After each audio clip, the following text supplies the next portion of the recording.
فیصلہ کر لیں، قومی مفاد زیادہ اہم ہے یا نون لیگ کا؟ ہم خاموش بیٹھ کر تماشا نہیں دیکھ سکتے۔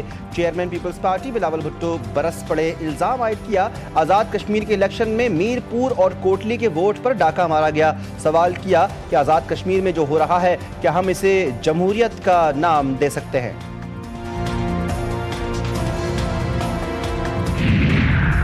پیپلز پارٹی کو کھلے دل سے ہار تسلیم کرنی چاہیے۔ بلاول کو سمجھنا چاہیے کہ الیکشن کا فیصلہ عوام کرتے ہیں، رونے دھونے سے بات نہیں بنتی۔ وزیر اعلیٰ پنجاب مریم نواز کے تاک کر وار۔ پیپلز پارٹی کی سندھ میں 17 سال سے حکومت ہے لیکن ان کے پاس بتانے کو کچھ نہیں۔ اگر پیپلز پارٹی گلگت بلتستان میں کامیابی کو تسلیم کرتی ہے تو پھر آزاد کشمیر کے نتائج پر اعتراضات کی گنجائش نہیں۔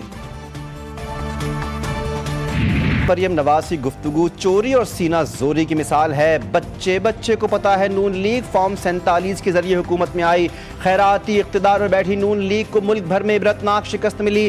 سندھ کے سینئر وزیر شرجیل میمن کا مریم نواز کے بیان پر سخت رد عمل، کہا معصوم مظلوم کشمیریوں کے ووٹ کے حق پر ڈاکہ ڈالا گیا۔ آزاد کشمیر انتخابات کا پہلا مرحلہ نون لیگ نے میدان مار لیا۔ 13 حلقوں میں سے 9 نشستیں جیت لیں۔ پاکستان پیپلز پارٹی 4 نشستیں جیتنے میں کامیاب ہوئی۔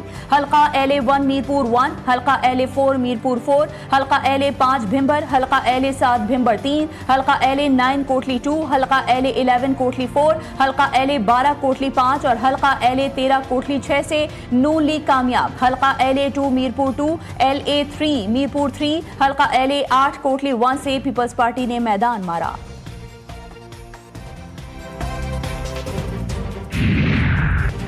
شفاف، آزادانہ، قابل قبول اور قابل اعتماد انتخابات ہوئے۔ مسلم لیگ نون کی قیادت نے جو وعدے کیے عوام نے ان پر اعتماد کیا۔ امید ہے نومنتخب قیادت آزاد کشمیر کے مسائل حل کرے گی۔ وزیر اعظم کے سیاسی مشیر رانا ثناء اللہ کہتے ہیں پولیس انتظامیہ نے پولنگ کو پرامن بنانے کے لیے بھرپور محنت کی۔ الیکشن کمیشن نے نمائندگان کے کہنے پر ووٹنگ کا ٹائم بڑھایا۔ امیر مقام نے کہا کہ انتخابات کا پرامن انعقاد ریاست اور عوام کی کامیابی ہے۔ انتخابات میں کامیابی پارٹی قیادت اور کارکنوں کی محنت کا نتیجہ ہے۔ ایران کا ابنائے ہرمز پر اکیلے کنٹرول نہیں ہوگا۔ عمان نے مشترکہ میکینزم کی تجویز پیش کر دی، رضاکارانہ فیس وصول کی جائے گی۔ رائٹرز کے مطابق خلیجی ذرائع نے بتایا کہ عمان کی جانب سے پیش کی گئی تجویز کو خطے کے ممالک کی حمایت حاصل۔ ذرائع کے مطابق عمانی تجویز کے تحت ایران اس اہم آبی گزرگاہ پر اکیلے کنٹرول حاصل نہیں کرے گا۔ یہ تجویز آبنائے ملاقہ کے ماڈل پر مبنی ہے جہاں اس آبی راستے کو استعمال کرنے والے ممالک اور ادارے رضاکارانہ طور پر فیس ادا کرتے ہیں۔ امریکی شرائط مسترد، مذاکرات ادھورے چھوڑ کر وفد واپس لوٹ گیا۔ ایران کے نائب وزیر خارجہ قاسم غریب آبادی کہتے ہیں کہ ایران نے قومی مفادات پر کوئی سمجھوتہ نہیں کیا۔ اسلام آباد مذاکرات میں امریکی منصوبہ تہران نے مسترد کیا۔ ابنائے ہرمز پر ایران اپنے موقف پر بدستور قائم ہے۔ ایران ناقابل قبول تجاویز ہرگز قبول نہیں کرے گا۔ پاکستان اور امریکہ تعلقات کو مزید مضبوط بنیادوں پر استوار کرنا مشترکہ مقصد ہے۔ اعلیٰ سطح کے روابط پاکستان امریکہ تعلقات کی نمایاں خصوصیت ہیں۔ نائب وزیر اعظم اسحاق ڈار کا امریکی کانگریس کے ارکان اور کاروباری وفد سے خطاب، کہا پاکستان اور امریکہ کے درمیان پارلیمانی روابط کی اہمیت پہلے سے بڑھ گئی ہے۔ امریکی کانگریس پاکستان امریکہ تعلقات کے فروغ میں اہم کردار ادا کرتی رہی ہے۔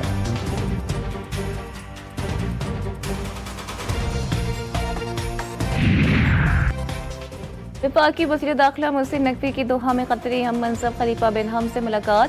سیکیورٹی سے متعلق شعبوں میں دو طرفہ تعاون بڑھانے پر تفصیلی تبادلہ خیال۔ خطے کی موجودہ صورتحال اور امن استحکام پر بھی گفتگو۔ داخلی سیکیورٹی سے متعلق باہمی تعاون اور شراکت داری کو مضبوط بنایا جائے گا۔ ملاقات میں فیصلہ۔ وزیر داخلہ محسن نقوی نے سابق امیر قطر شیخ حمد بن خلیفہ ال ثانی کے انتقال پر اظہار تعزیت کیا۔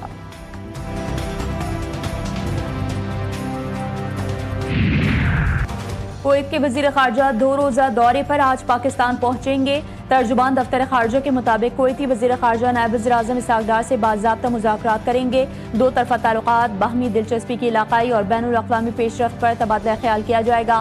کویتی وزیر خارجہ کی پاکستان کی قیادت سے ملاقات بھی متوقع ہے۔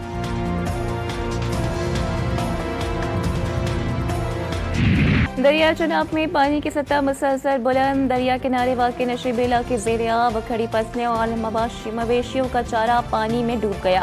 علاقہ مکینوں کی محفوظ مقامات پر منتقلی، نالا ڈیک کے بے بڑھنے سے صورتحال انتہائی سنگین، کوٹ پنڈی داس سے گزرنے والا نالا ڈیک تباہی مچاتا ہوا مسن کالر گاؤں کے قریب ریلوے ٹرین کا پل بہا کر لے گیا۔ تحصیل احمد پور سیال کے دریائی علاقوں میں نچلے درجے کے سیلابی صورتحال برقرار، سپر بن سیلابی پانی میں بہہ گیا، مظفر گڑھ کے کئی نشیبی علاقے بھی ڈوب گئے۔